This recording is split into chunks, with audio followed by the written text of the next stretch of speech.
Um, okay. This meeting is being recorded. Awesome. Nice to meet you guys. My name is Satoru.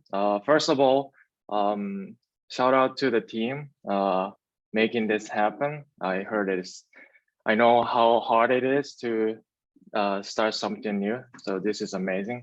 And those who are attending, I admire and appreciate your gut, and I'm pretty sure you guys will all do great.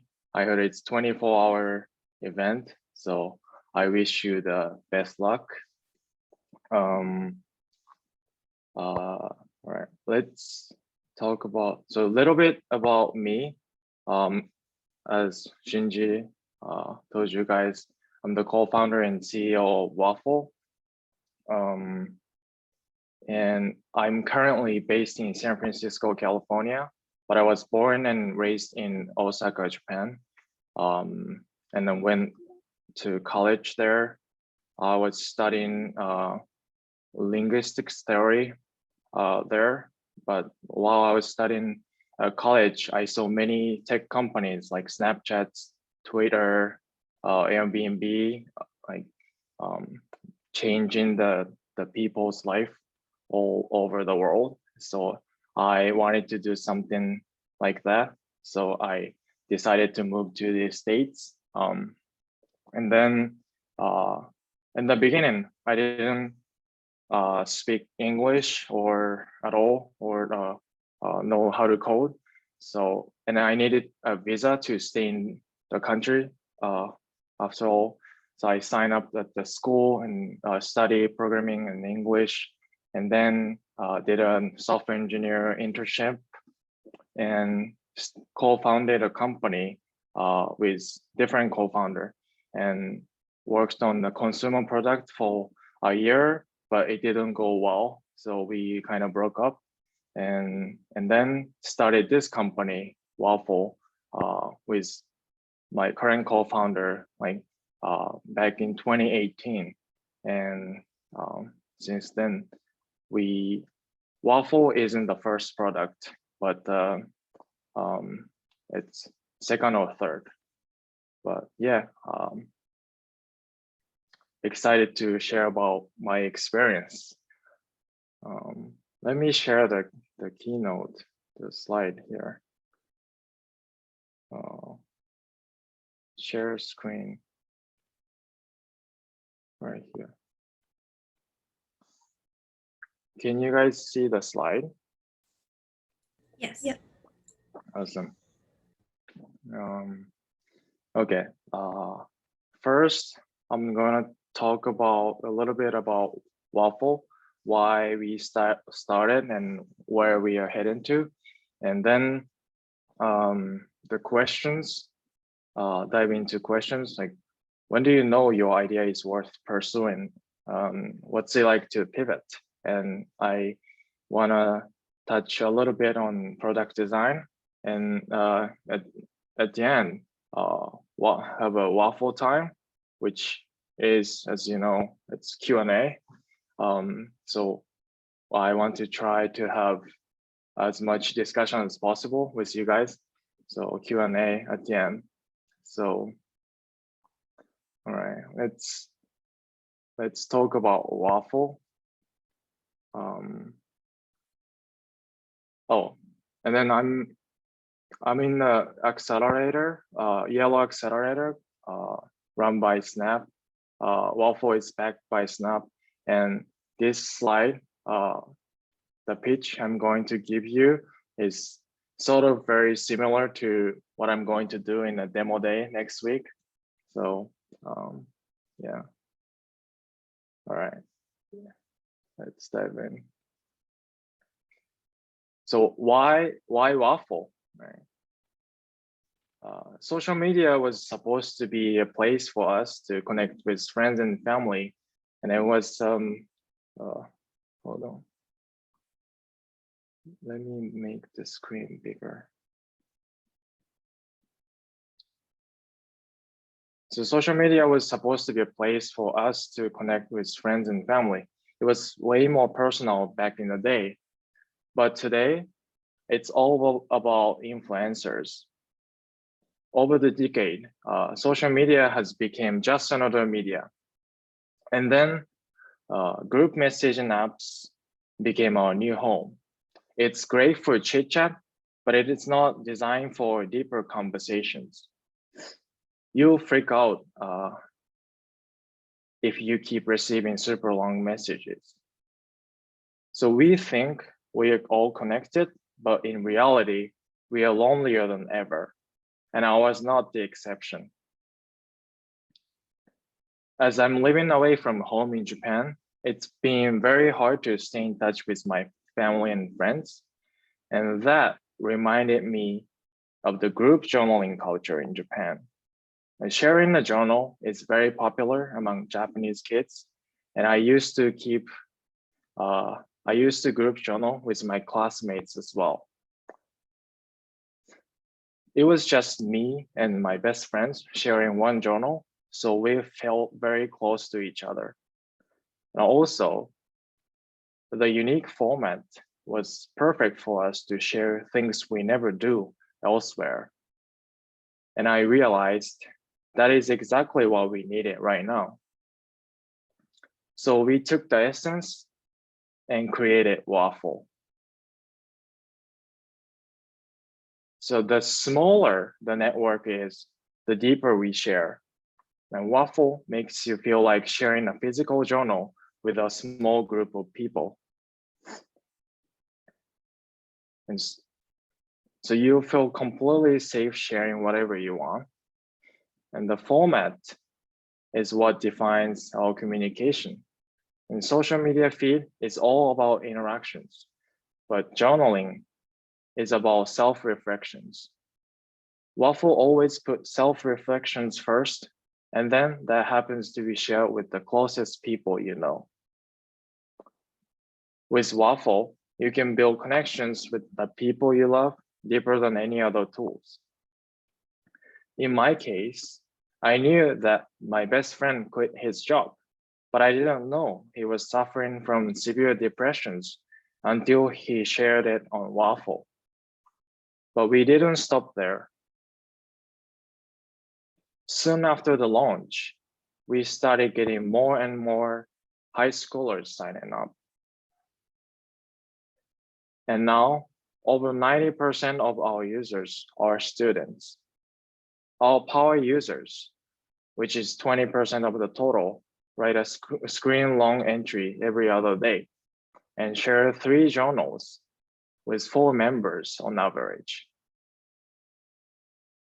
And they say they love Waffle because it feels like a sanctuary where they can open up, be vulnerable, share deeper thoughts, and most importantly, be accepted. So transactional communications like Snapchat, group chat have their own place, but sometimes it can be very stressful. So at the end of the day, we need to slow down, unwind our thoughts, and be understood. Regardless of the generations, we're all seeking a place like Waffle. So our mission is to build a quiet haven where we can build deeper connections with the people we love.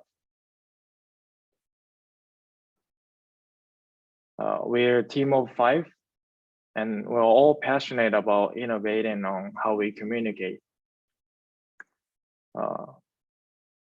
That's about Waffle.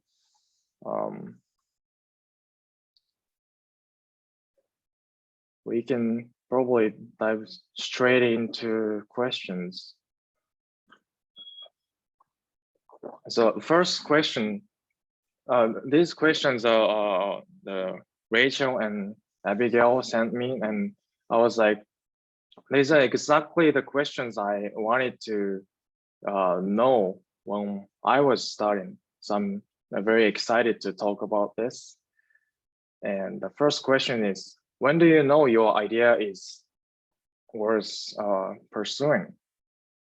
When you're starting, or you come up with an idea and you kind of think you think it's great and you kind of want to work on it, but you're not sure if it's worth your time, worth investing your time. Let's see. How do I? Oh, there you go. I'm not sure it's worthy. And the very short answer is that you know it's worth pursuing when you prove that other people want it too. So let me give you my example. So this is Poppy. It's the very first product we worked on back in 2018 when we just started this company. It's an app that takes pictures of dogs and instantly turns them into the stickers that you can use on iMessages. I just wanted to use my dog as a sticker. That's the beginning, or that's how we started.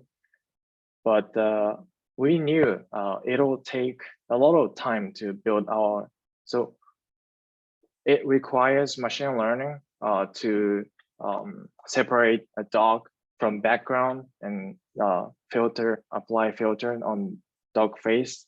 And we knew it'll take a lot of time to build our own machine learning model to do that. But just like the question, we weren't sure that this idea is worth dedicating the time and effort.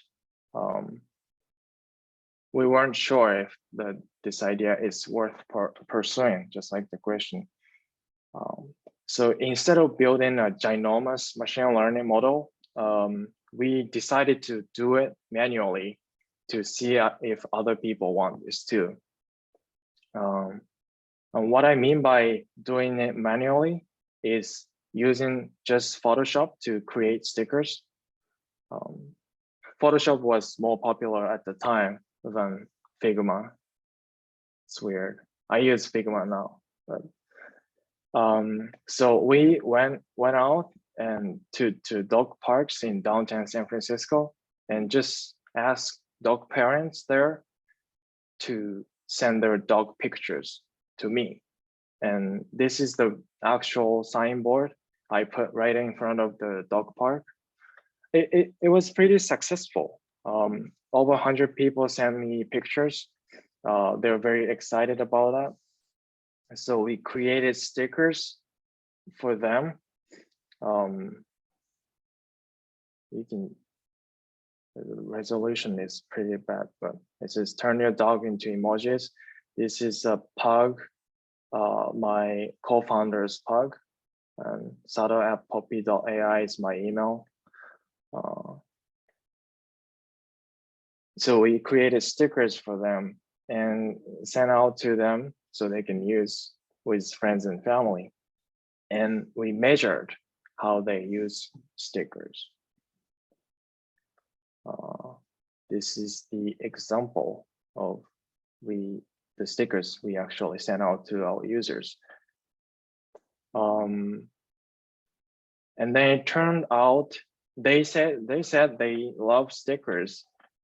They love those stickers, but they didn't use on group chat as much as we expected. They didn't use to chat with friends and family. And so we realized this idea is not worth investing developing the machine learning model, which takes at least a year. So we decided to shut down. So this was an example of when I proved that my idea is not worthy. So let me give you another example on when I proved that other people want it too, and when I realized the idea is worth pursuing. So this guy. So we started with Waffle because I wanted personally, but I was not sure that this is something this is something that other people would use. So we put it on the product hunt, which is a website where you can show off your product. And then we got some reactions, not a lot, but we got some feedback from other people, like complete strangers. And some people said, "Oh, group journal is a great hook." And then we sort of knew that this is something. But after 2 weeks, the users came from product hunt completely gone. But we knew this concept is something. So the point here is try anything to see other people want your idea. As long as you can prove that it doesn't have to be a product that's perfectly functioning, but when you get feedback from other people, like positive feedback, you would know it's worth, the idea is worth pursuing. One thing to be careful here is asking friends and family for feedback. It's very easy to go to your friends and what do you think about my app or my idea, and they'll give you a feedback, but they almost always say nice things because they don't want to hurt your feeling because you're a friend or family. So try to get feedback or reactions from complete strangers, ideally your target users, those who you want to help with. So that's one thing to be careful about here.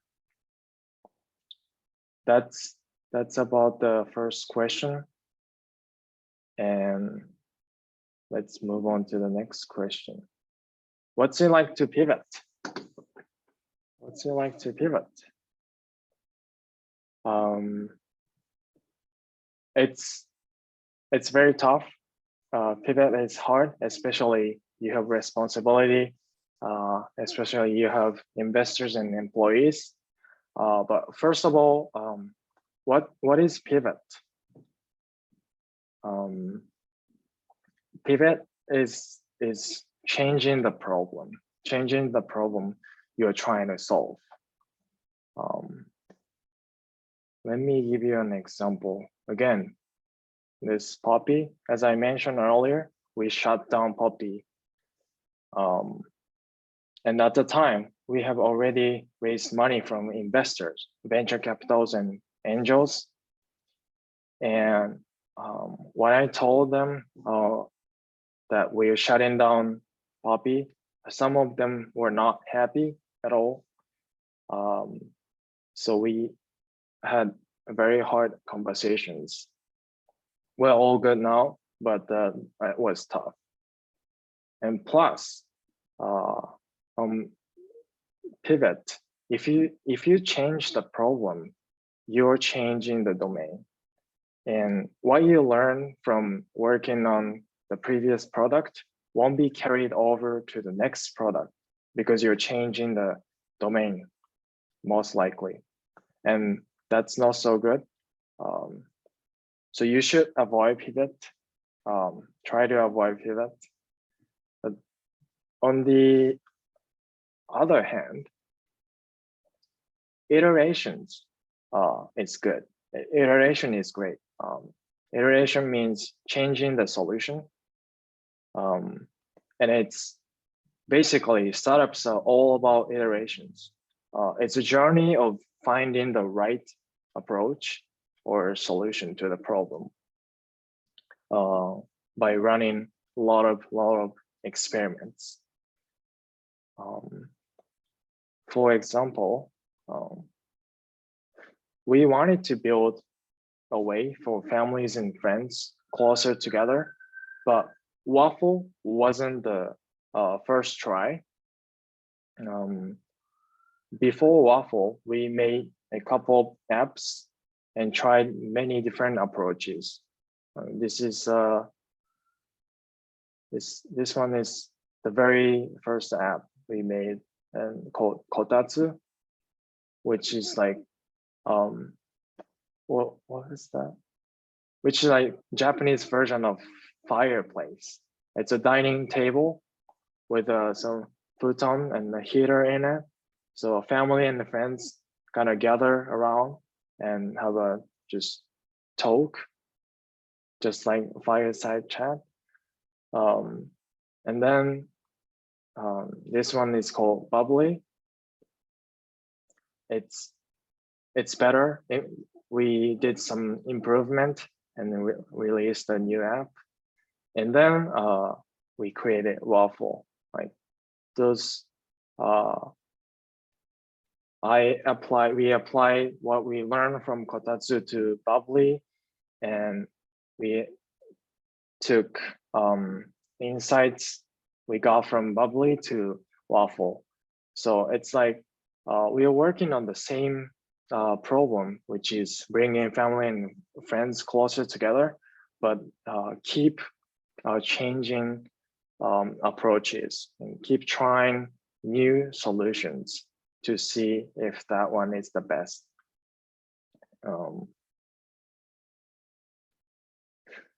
So try to iterate, not pivot.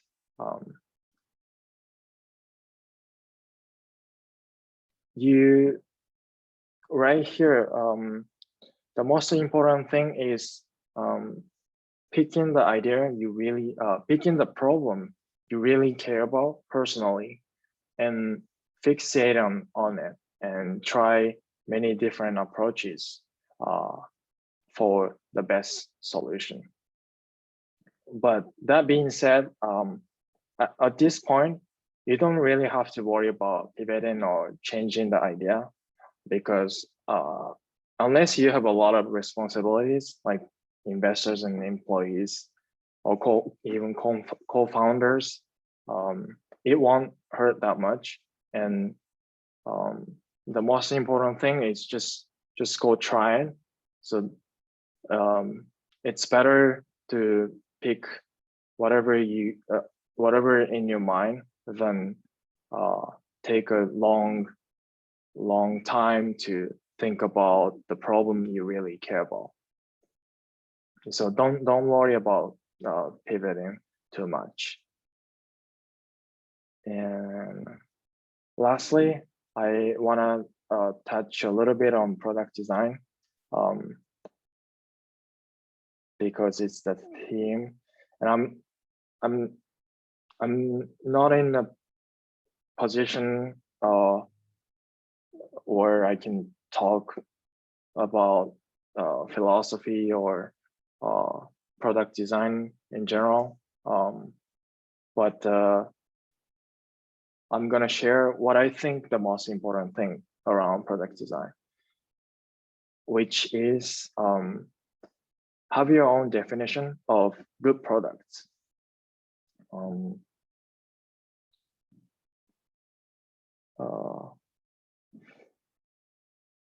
A lot of people, when it comes to product design, a lot of people think of tools and frameworks, methods, and skills. And those are very, very important. But I think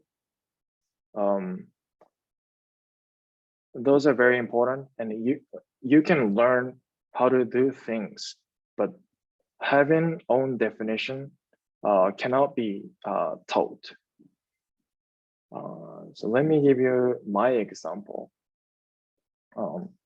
So at Waffle, we really want to replicate the feeling of owning a physical journal and the physical feeling of touching a piece of paper, not like interacting with the screens or digital buttons, but really want to make our users feel like owning a physical journal. And I was wondering, what are the things that makes great journal, great like actual journal, or even great books, great? What are the things that's making great journal great? So I started going to bookstore, especially used bookstores, because they have a lot of great books. And this is my favorite bookstore called Strand. It's close to Union Square in New York City. And there, I mean, I go to a lot of used bookstore in San Francisco as well. And I saw and like touched so many books, and now I kind of know what makes great book design great. I cannot explain well, but sometimes it's the material, sometimes it's the texture, or sometimes it's the thickness of the paper.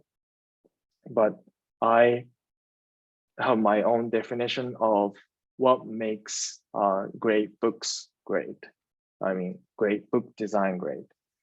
So, and you need to know what's good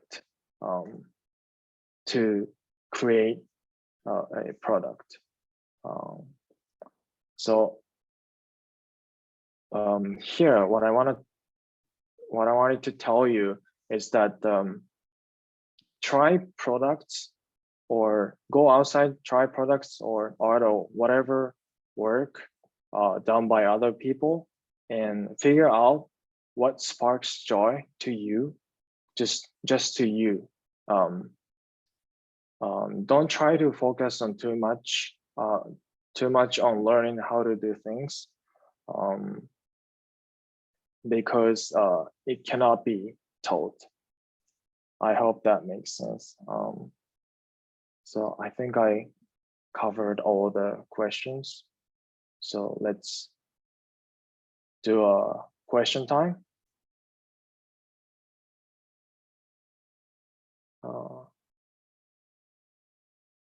I mean, you can just unmute if you have any questions.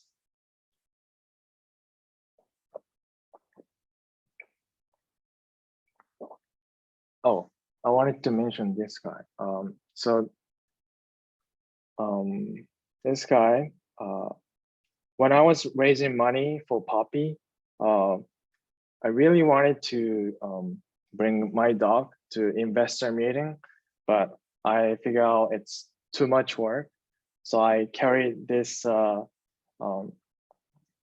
this dog to invest every single investor meeting, and then I put him on the table and take a picture of him to demonstrate how that works.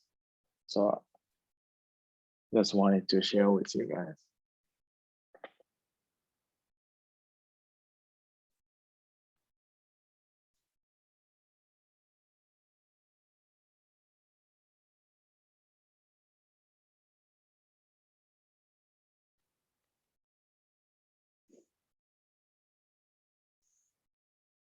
Feel free to ask any questions. I have a question. Yes. Hi, I'm Sabrina. Thank you so much for your presentation. It was so insightful. Hi, I'm really Sabrina. curious. Hi, I'm really curious if you have any like advice for like product-led startups. If anyone's like interested in like starting those, and kind of like an addition to that is like, what is there something you would have done differently when you were building out your many like product-led startups? You mean what I would have done differently when I'm building my startup, right? Yes. Huh, that's a great question.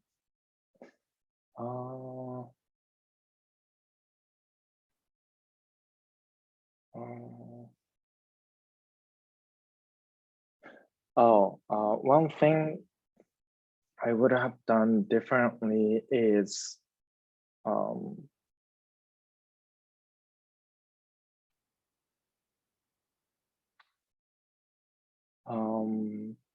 try to prioritize first-hand information as much as possible versus second-hand informations. What I mean by second-hand information is secondary informations or the tips or whatever frameworks online, or you can find them in books versus the actual knowledge and tips you learn from trying something by yourself, because a lot of people are trying to standardize startup product roadmap or how to start a startup, but everybody is different, and I think there's something called founder method fit.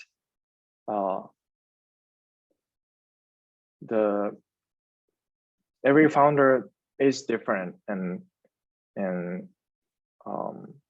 sometimes the method you find online or learn from book doesn't work, and the most valuable knowledge is what you learn from actually trying something out.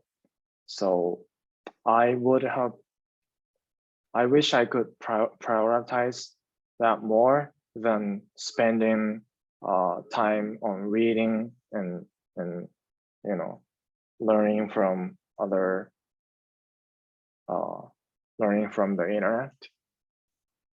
Yeah. Yeah, and we have a question in the chat from Michelle. Oh. Is being a CEO/founder what you expected it to be when you decided to make an application?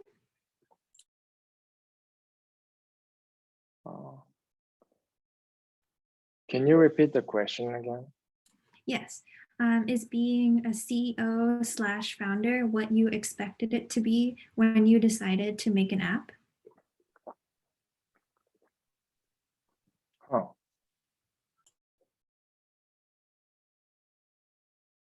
CEO, founder, CEO.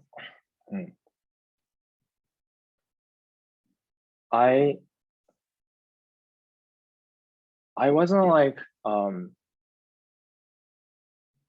I'm gonna start a startup and be a CEO.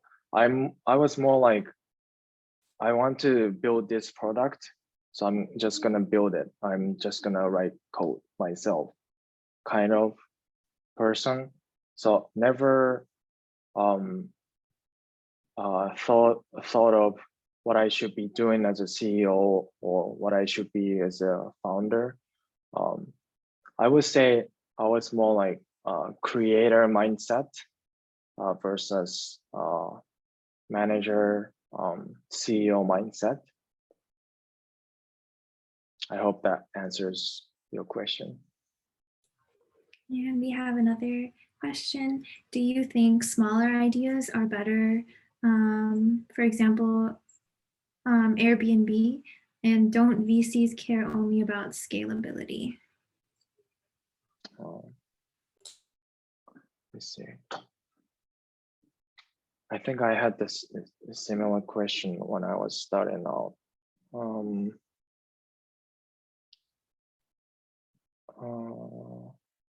For founder perspective, it's always great for an idea to be something you really care about personally. Because the number one reason startup fails is when you lose your interest. So it's very important to pick an idea that you really care about, and it doesn't matter if it's small or big. the only thing that matters is whether if you care about it or not. And investor perspective, I think there are two things. One is whether if you finding a small niche, and whether if that connects to a bigger market, like you said, Airbnb is just renting out the airbed at an apartment, and the founders didn't expect it to be this ginormous marketplace. But if you're raising money, it's okay to have a small idea, that an idea that looks small, but it's your job to kind of draw a path to a bigger market, or yeah, scalability. It can be just hypothesis, but it's important for you to know what are the path to a bigger market when you're talking to investors.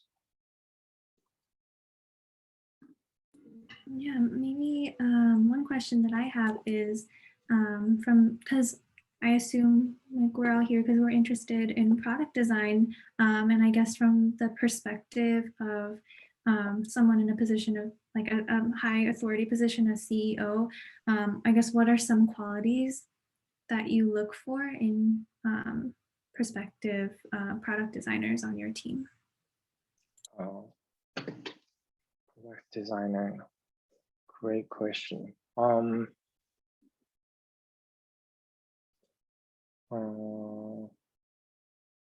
The one thing I look for is knowing what's good. Like I said earlier,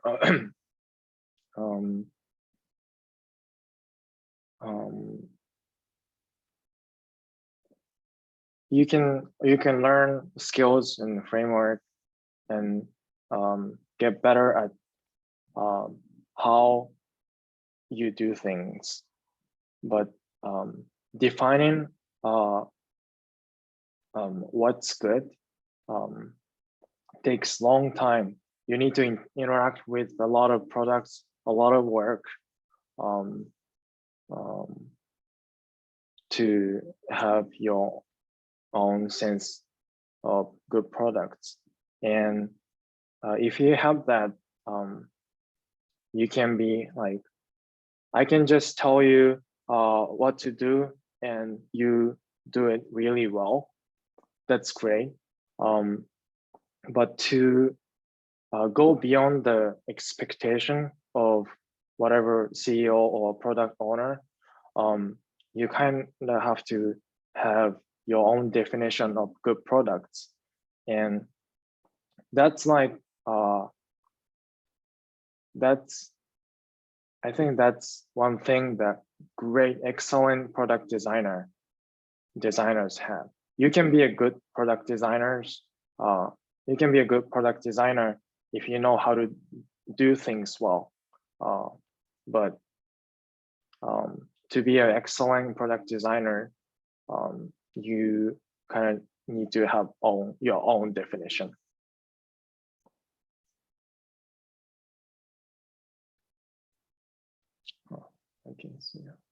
I have a question about teams. Yes. It's because like in 15 minutes, our participants will also be participating in a team formation. I was wondering more about what qualities you look for in teammates and also how you found your team. All right, teams. What I look for is this sounds very unprofessional, but people who are fun to work with. Forget about skills, forget about skills matters, but for the first, I would say 5 employees, you'll be spending so much time with them, and you can't, those people cannot be someone you don't want to hang out with. Those people cannot be, need to be fun for you to hang out with. So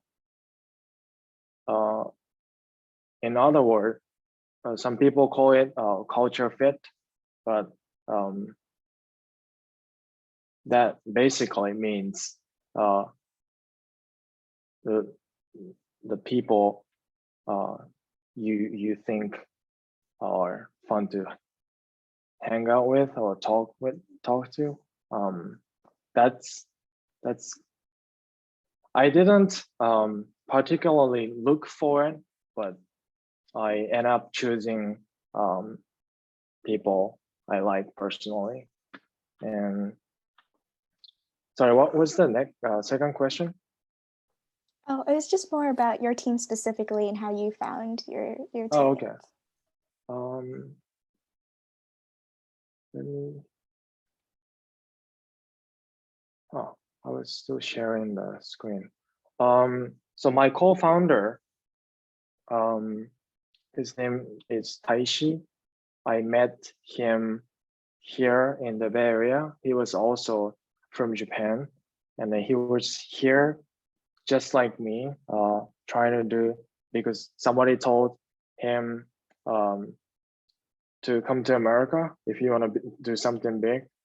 And I met him through a mutual friend, and I was like, I'm like the same. So we kind of got along because we have kind of had that same vision. He's my co-founder, and a designer is also my friend, and marketing person is I met her through previous work, and she's a great designer, and copywriter is her friend. So everybody is kind of like friend of friend. I try not to hire out of nowhere, especially for the first 5 team members. Yeah.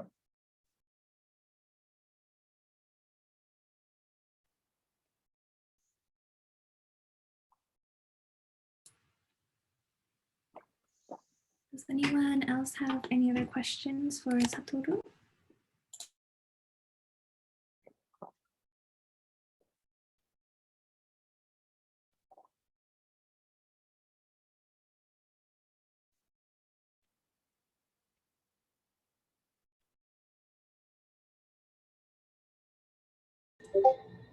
Yeah, I was actually just going back to your point of everyone having their own definition of what a good product is.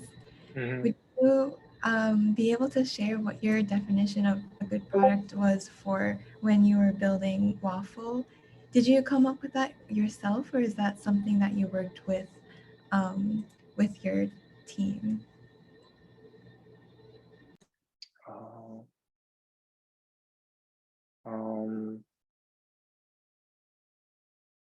Yeah.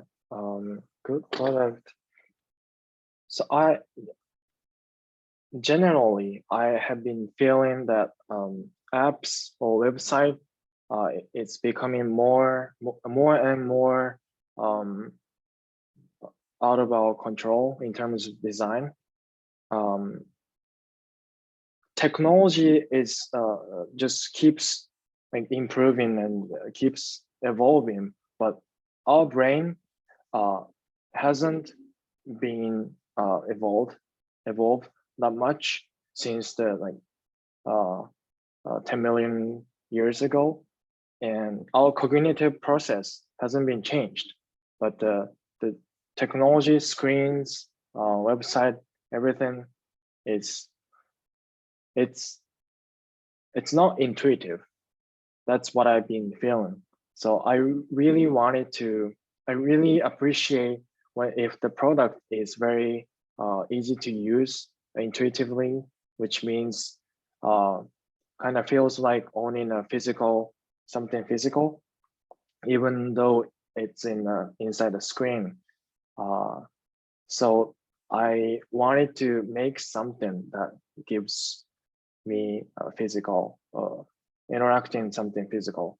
And I remember the group journaling I used to do.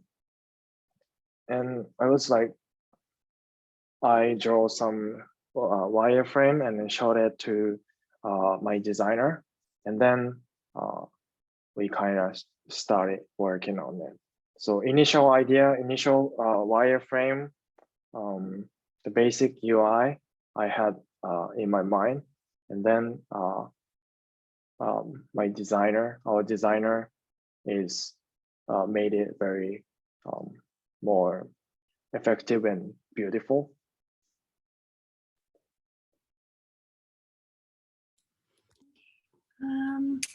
Also, we have a question. How do you personally use Waffle to connect with people back in Japan? Oh, great question. I use it with of course, my family. My family and friends. So my dad just started writing songs and playing solo at the live concert. It's very small. He doesn't talk much about himself, but kind of started writing that on Waffle. That was like huge step for me because I wanted to solve that. My mom writes about her everyday life, and also I use it with my best friends in Japan. We were just sharing our everyday life here in San Francisco and there in Osaka. And also different use cases. I use Waffle to share what I worked on today with my team members, because we are spread out. I'm in San Francisco. My co-founder is currently in Tokyo, and our marketing team is in the East Coast, Boston and New York.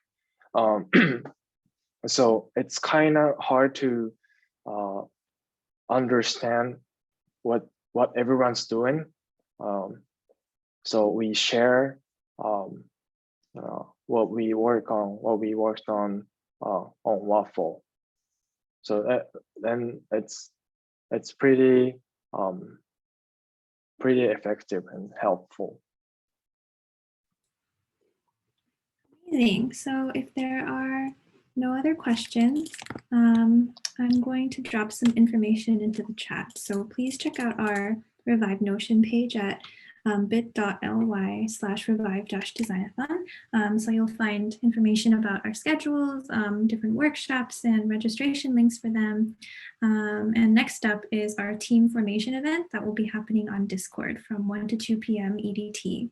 And then after that, at 2 p.m. EDT, we have our very first workshop, Intro to Design Thinking.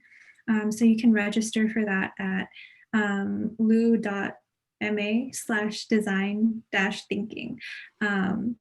So thank you so much, Satoru, for hosting this keynote speaker event. It was really insightful and we all learned a lot. So yeah, thank you so much for making it. Someone is asking where we can get the Discord link. Abigail, do you have that on hand? Yeah, let me send that into the chat really quickly. Perfect. I dropped my email. It's just satoru@wafflejournal.com. if you guys have any questions, I'm happy to help you. Just email me. Yeah, perfect. I will also add your email, Satoru, onto the Notion page, just so that people can get connected with you if they would like. Awesome. Okay, thank you, everyone. And we hope you have fun with Revive. All right. Good luck, everyone. Thank you. Thank you so much. Thank you. Thank you. Thank you.